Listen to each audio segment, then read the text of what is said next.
ನಮಸ್ಕಾರ ಪ್ರಿಯ ವೀಕ್ಷಕರೇ, ಏನೇ ನ್ಯೂಸ್ ಸ್ವಾಗತ. ನಾನು ನಿಮ್ಮ ನಿರಂಜನ್ ಸರೂರ್. ಬೆಳಗಾವಿ ಜಿಲ್ಲೆಯ ಯಮಕನಮರಡಿ ಮತಕ್ಷೇತ್ರದ ವ್ಯಾಪ್ತಿಯಲ್ಲಿ ಬರುವ ಹತ್ತರ್ಗಿ ನೂತನ ಗ್ರಾಮ ಪಂಚಾಯಿತಿ ಕಾರ್ಯಾಲಯ ಉದ್ಘಾಟನೆ ಸಮಾರಂಭವನ್ನು ದಿನಾಂಕ 26/1/2026 ಅಂದರೆ ಗಣರಾಜ್ಯೋತ್ಸವ ದಿವಸವಾದ ಇಂದು ಲೋಕೋಪಯೋಗಿ ಇಲಾಖೆಯ ಸಚಿವರು ಹಾಗೂ ಬೆಳಗಾವಿ ಜಿಲ್ಲಾ ಉಸ್ತುವಾರಿ ಸಚಿವರು ಆದಂತಹ ಸತೀಶ್ ಜಾರಕಿಹೊಳಿ ರವರು ನೆರವೇರಿಸಿದರು.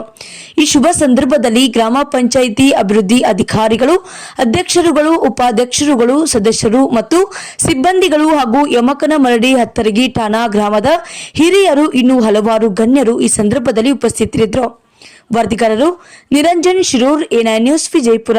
ಈಗಾಗಲೇ ಒಳಕ್ಟೋರಾಗಲಿ ರವಿ ಅವರು ಹೇಳಿದ್ರು, ನಮ್ಮ ಜಿಲ್ಲೆಯಲ್ಲಿ ಬಹುಶಃ ಸುಂದರ ಕಟ್ಟಡ ಇರ್ಲಿಕ್ಕಿಲ್ಲ. ಅದು ಪ್ರಥಮ ಹತ್ತರ್ಗಿಗೆ ಆಗಿರೋದು ನಮಗೂ ಕೂಡ ಹೆಮ್ಮೆ. ಯಾಕಂದ್ರೆ ಇದು ನಮ್ಮ ಕಾನ್ಸ್ಟಿಟ್ಯೂನ್ಸಿ ಇರೋದ್ರಿಂದ ಇಂಥವು ಎಲ್ಲ ಜಿಲ್ಲೆಯಲ್ಲಿ ಎಲ್ಲ ತಾಲೂಕಲ್ಲಿ ಆಗಬೇಕಂತ ನಾವು ಬಯಸ್ತಾ ಇದ್ವಿ. ಇದು ಕಟ್ಟಡ ಕಟ್ಟಲಿಕ್ಕೆ ಸುಮಾರು ಅಧ್ಯಕ್ಷರು, ಮಾಜಿ ಅಧ್ಯಕ್ಷರು ರವಿ ಅವರು, ಮಾದಿ ಅವರು, ಇನ್ನುಳಿದ ಅನೇಕ ನಾಯಕರು ತಮ್ಮದೇ ಸ್ವಂತ ಕಟ್ಟಡ ಅಂತ ಇದನ್ನ ಕಟ್ಟೋದ್ರಿಂದ ಈ ರೀತಿ ಇದು ಕಟ್ಟಡ ಆಗಲಿಕ್ಕೆ ಸಾಧ್ಯ ಆಗಿದೆ. ಇನ್ನು ಮುಂದೆ ಅಷ್ಟೇ ಅಚ್ಚುಕಟ್ಟಾಗಿ ಕಾರ್ಯವನ್ನು ಕೂಡ ನಿರ್ವಹಿಸಬೇಕಾಗಿದೆ.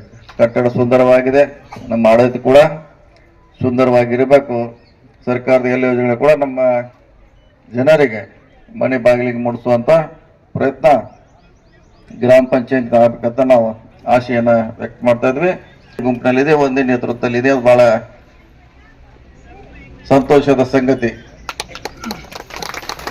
ಯಾಕಂದ್ರೆ ಒಳ್ಳೆ ಕೆಲಸ ಮಾಡಿರಿ, ಜನರ ಪರವಾಗಿ ಇದೀರ ಅನ್ನೋ ಕಾರಣಕ್ಕಾಗಿ ಇವತ್ತು ನಿಮ್ಮನ್ನ 4ನೇ ಬಾರಿಗೆ ಆಯ್ಕೆ ಮಾಡಿದ್ದಾರೆ.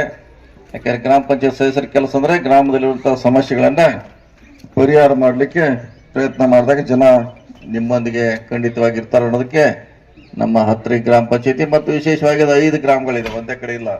ಒಂದೇ ಆಗಿದ್ರೆ ಹೆಂಗಾರು ಮ್ಯಾನೇಜ್ ಮಾಡಬಹುದು. 5 ಮುಖಂಡರು, 5 ದಿಕ್ಕಿದೆ ಅದು. ಆದ್ರೂ ಕೂಡ ಎಲ್ಲರೂ ಒಂದೇ ಭಾವನೆ ಅನ್ನೋದು ನೀವು ಹೋಗ್ತಾ ಇದ್ರಿ.